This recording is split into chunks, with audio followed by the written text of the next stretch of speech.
Sissany almost struck by a guitar. I mean, Sting loading in fast. getting ready to do backup.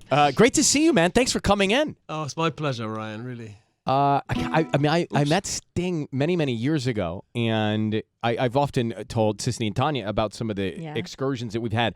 But Sissany just broke news to me. You guys probably don't know this, but you met at your Super Bowl performance. I think it was 2003. 17 years ago, I got asked to be in the Super Bowl halftime show as one of the fans that runs out and That was cheers. you? That was me. Wow. They came to my college, and they needed 500 more people to fill some of the seats right in the front that they had added, and it was the most amazing experience. It was you, Gwen Stefani, and Shania Twain. Wow. Yeah. And you. And me. There you go. And they gave me a hat and a T-shirt. They gave her a Subway sandwich as a thank you. Yes. That's what I got as well.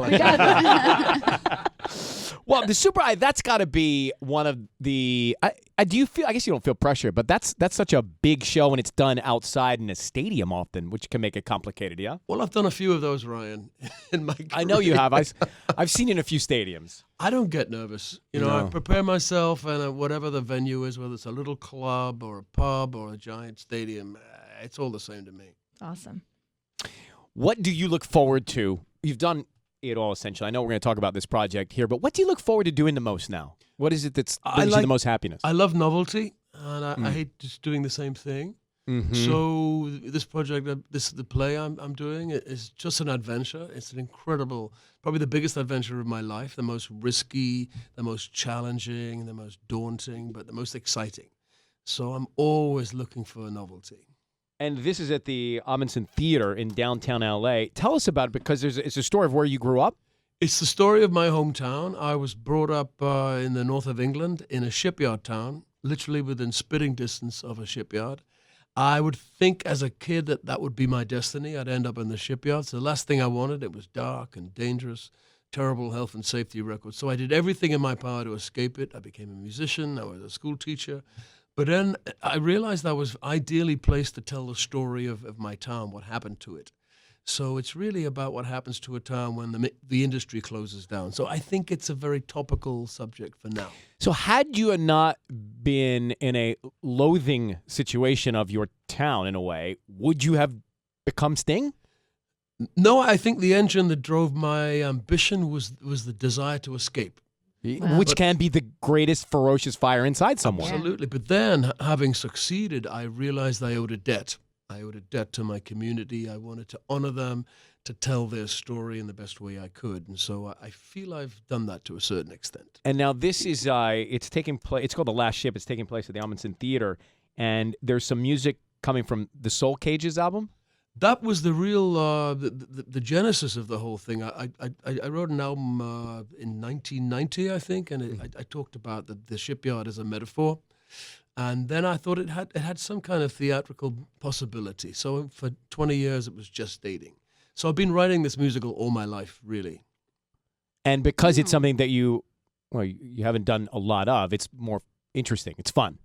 It's great. I mean, I was on Broadway in the 80s. I was in Three Penny Opera. I played Mac the Knife, and I've made some movies. But I never intended to be in this one. I'd written it for another person. Who did you think would star as you?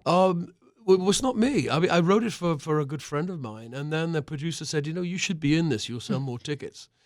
So, but when I agreed to it, I have no regrets. I love being up there. It's so much fun. All right, Sting is with us. He has a guitar in his hand, so let's explore what might happen from that in just a second. I remember one of the first radio I mean, everybody has a Sting story, I know, right? Everybody comes up to you and says, I know this is like every day for you. But I remember one of the biggest contests. I used to work at another radio station called Star 98.7, and we did a big contest where we got to all go see you in Paris at the arena there in Paris. Yeah. And I remember it was the first time that we got to go on a station. I was so excited to go on a station trip. Of course, we went to this amazing show that you did there. And I had just earned enough that year to actually buy a bottle of wine in a French restaurant. So it was like a big moment, yeah. Nice. you know? And I'm trying to think of what year it was, but it was one of the first times that I had a chance to see you live. So people who have never had a chance to see Sting and do something different. This is really cool what he's doing at the Amundsen Theater, The Last Ship. It's downtown L.A. Tonight through the 16th of February. For tickets, you can go to ctgla.org. And Sting, Do people come up often and tell you how important your music has been to a part of their life, what a soundtrack it's been to them? Every day. And that's the greatest compliment I could possibly have, that you've somehow provided by accident the musical landscape there for their emotional memory. Yeah. And I love that. Yeah, you think of many of your songs, and I can visually I have the perfect picture of my head where I was when I was, whatever age, doing whatever thing. Mm-hmm. And I think, we had you perform not too long ago over at our festival in Cannes as well, which was an intimate performance. And now he's got a guitar in this intimate studio setting. So what might come out of that guitar this morning? I've always got a guitar. I thought I'd just do a chorus of, oh, the roar of the chains and the cracking of timbers, the noise at the end of the world in your ears, as a mountain of steel makes its way to the sea, and the last ship sails, when the last ship sails. You're smiling. I know. It's so awesome. It's so Sting. What's the most challenging part of doing that show for you? The most challenging. I mean, there's so many challenging things. So, I never trained as an actor for a start, but Yeah. I'm telling the truth. I'm telling an important story. I'm with some wonderful actors and performers who are incredibly generous, and we've managed to put on something that people love. And I've seen the show. I've been in the show. I've seen grown men crying in the dark. Wow. We don't do that often. Yeah, I mean, but that's powerful. Sometimes we need to. We thought of you earlier because we were playing some of the clips from, massive Sting songs. For example, this one. And it dawned on me that there's a song that we play every day now called Roxanne by an artist named Eric. Have you heard this? Yeah, I love it. So when you... Roxanne. There it is. Roxanne.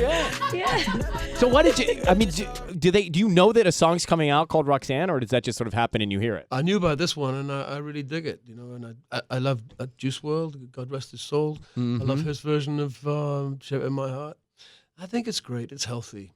What about when an artist covers your... I've been to concerts where artists would cover some of your songs. Mm-hmm. That's got to be a very cool thing, too.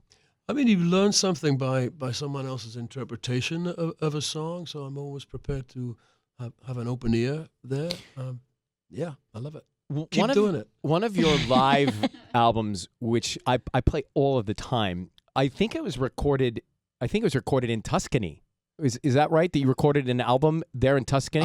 I've done a few albums, and I have a home there. I have a farm there, and I have a studio there. So I've made, I think, 3 or 4 records there. Right from there. It seems like a good place for inspiration. You know what? A house can be a creative partner with the right atmosphere, everybody living there with you, with a fire down in the kitchen, the smells of the food. It becomes a character, a taste of the record. So I love recording at home.